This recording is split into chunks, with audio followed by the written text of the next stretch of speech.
Welcome back, brothers and sisters. I am Braden. This is Langley Outdoors Academy, the place where we not only talk about what's going on in the gun world, but also how we're going to fix it together.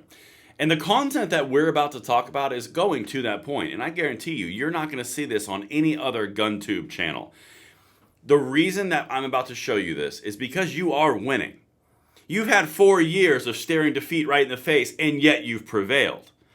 This is something that if we continue to fight, if we continue the pressure, we will pass the blessings that we have on to the next generation, which is the entire point.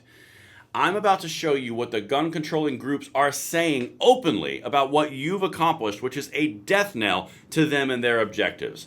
Everything will always be linked. It's worth a read. Let me dive right into this. And of course, make sure you hit that like button, subscribe to the channel, and turn the notification bell on. All right, beautiful people, listen.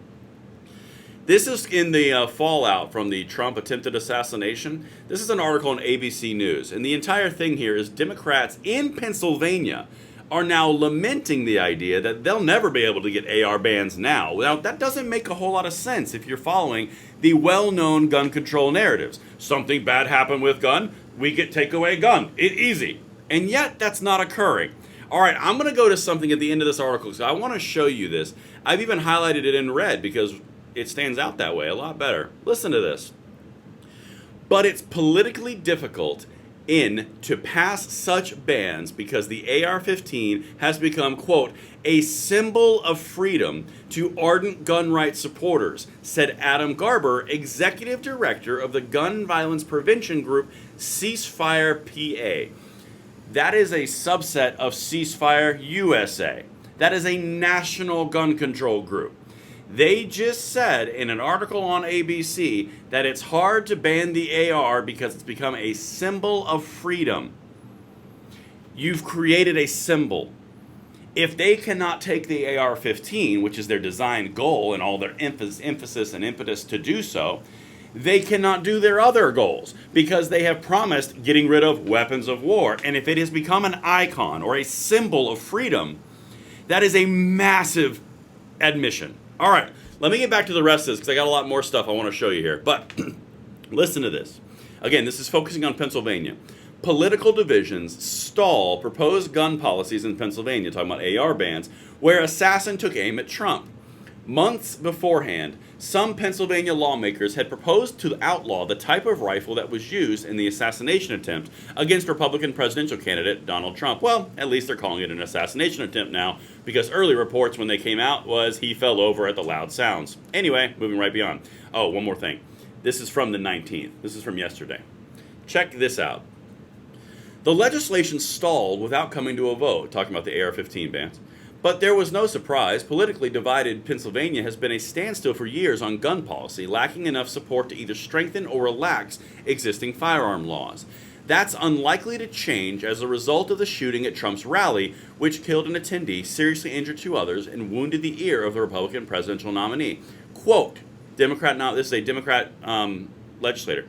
Sadly, we'll probably be stuck with our similar gun laws, which are not strong enough, said Democratic State Rep Ben Sanchez, the sponsor of several gun control measures, including one to outlaw certain semi-automatic firearms. It was an AR ban. All right, here's where we zoom out. Because if you are really focused in the minutia and the day-to-day and following the breaking news of they're going to try to take guns, they're going to try to ban guns, they're going to try to do this, they're going to try to do this, and you don't zoom out, you're missing a lot of the story, which is what we focus on this channel. Tying the 2A politics broad, and the 2A together for a complete picture. Because when you see the entire thing, you get a very different observation. This guy just stated something that is completely antithetical to what you would expect them to say. You have Pennsylvania, a swing state. You have a Democrat state lawmaker who has put forward AR bans in the recent past. And now, after a presidential nominee gets shot in Pennsylvania, his natural gut response is, sadly, we won't see any action on this because of these events. Do you understand how that doesn't check out? That does not follow what the gun controllers would tell you. And then you put that in perspective of what I showed you earlier in this video. They understand that the AR, the assault rifle, it's not an assault rifle, by the way, I know that. The AR has become an icon of freedom. They have been trying to take it away from a tyrannical perspective, and it has been resisted. It is becoming an icon and resistance item. That's the whole point. This is a big deal, and it's only going to get worse the more laws they put forward and the more that they get directly into the SCOTUS, where common use comes into effect, because it's the nation's most commonly owned firearm. Understand what they're telling you without telling you, okay? Now, let me get to this one, because this is more proof and probably some of the reason why he's saying this. Listen to this. I've got two highlights. You'll figure out in a second why. Sanchez's bill outlawing what it describes as an assault weapon advanced out of the House committee in January but has gone no further. Though the bill had an exception for guns that are already legally owned, we'll come back to that in a second, Sanchez said the intent was to ban the type of AR-15 style rifle that authorities say was used by the 20-year-old man who shot Trump. Though the bill had an exception for guns that were already legally owned, they're telling you right now the fatal flaw.